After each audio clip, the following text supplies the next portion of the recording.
اعوذ باللہ من الشیطان الرجیم بسم اللہ الرحمن الرحیم۔ اے ایمان والو، جب کافروں کے لشکر سے تمہاری مٹ بھیڑ ہو جائے تو خبردار ان کے مقابلہ میں ان کو پیٹھ نہ دکھانا، بلکہ سیسا پلائی ہوئی دیوار کی طرح جم کر لڑنا۔ اور جو ایسے جنگ والے موقع پر ان کو پیٹھ دکھائے گا سوائے اس کے کہ جو جنگی چال کے طور پر ہٹ جائے یا کسی اپنے فوجی دستہ کے پاس جگہ لینے کے لیے ایسا کرے کہ اس میں کوئی حرج نہیں ہے، تو وہ خدا کے قہر و غضب میں آ جائے گا اور اس کا ٹھکانہ دوزخ ہوگا اور وہ بہت بری جائے بازگشت ہے۔ اے مسلمانوں، تم نے ان کفار کو قتل نہیں کیا بلکہ اللہ نے قتل کیا، اور اے رسول، اس انگریزے تو نے نہیں پھینکے جبکہ تو نے پھینکے بلکہ خدا نے پھینکے۔ یہ سب کچھ اس لیے ہوا کہ خدا اہل ایمان پر خوب احسان فرمائے، یا اللہ اس کے ذریعہ سے ایمان والوں کو بہترین آزمائش میں ڈال کر آزمائے۔ یقیناً اللہ بڑا سننے والا، بڑا جاننے والا ہے۔ یہ معاملہ تو تمہارے ساتھ ہو چکا ہے، اور کفار کے ساتھ معاملہ یہ ہے کہ اللہ ان کی مخفی تدبیروں کو کمزور کرنے والا ہے۔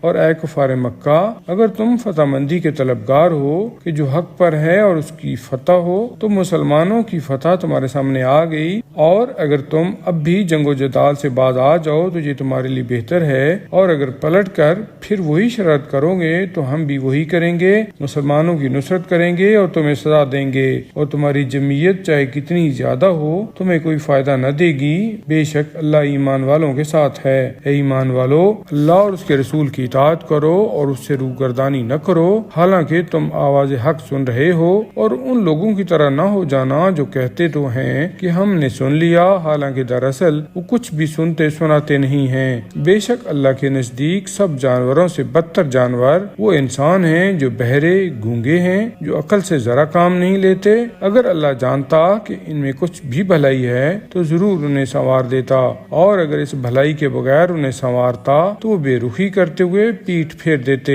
اے ایمان والو، اللہ اور رسول کی آواز پر لبیک کہو جبکہ وہ رسول تمہیں بلائیں اس چیز کی طرف جو تمہیں روحانی زندگی بخشنے والی ہے، اور جان لو کہ اللہ اپنے مقررہ اسباب کے تحت انسان اور اس کے دل کے درمیان حائل ہو جاتا ہے، اور یہ بھی جان لو کہ تم سب اسی کے حضور جمع کیے جاؤ گے، اور اس فتنہ سے بچو جو صرف انہی تک محدود نہیں رہے گا جنہوں نے تم میں سے ظلم و تعدی کی، بلکہ سب اس کی لپیٹ میں آ جائیں گے، اور جان لو کہ اللہ سخت سزا دینے والا ہے۔ اور وہ وقت یاد کرو جب تم تھوڑے تھے اور ملک میں کمزور سمجھے جاتے تھے اور ڈرتے رہتے تھے کہ کہیں لوگ تمہیں اچک نہ لے جائیں، تو اللہ نے تمہیں مدینہ میں پناہ دی اور اپنی نصرت سے تمہاری تائید کی، اور تمہیں پاک و پاکیزہ چیزیں دے کر رزق کا سامان مہیا کر دیا تاکہ تم شکر گزار ہو۔ اے ایمان والو، سمجھتے بوجھتے ہوئے اللہ اور رسول سے خیانت نہ کرو، اور نہ ہی اپنی امانتوں میں خیانت کرو، اور جان لو کہ تمہارے مال اور تمہاری اولاد تمہارے لیے ایک آزمائش ہیں، اور یہ بھی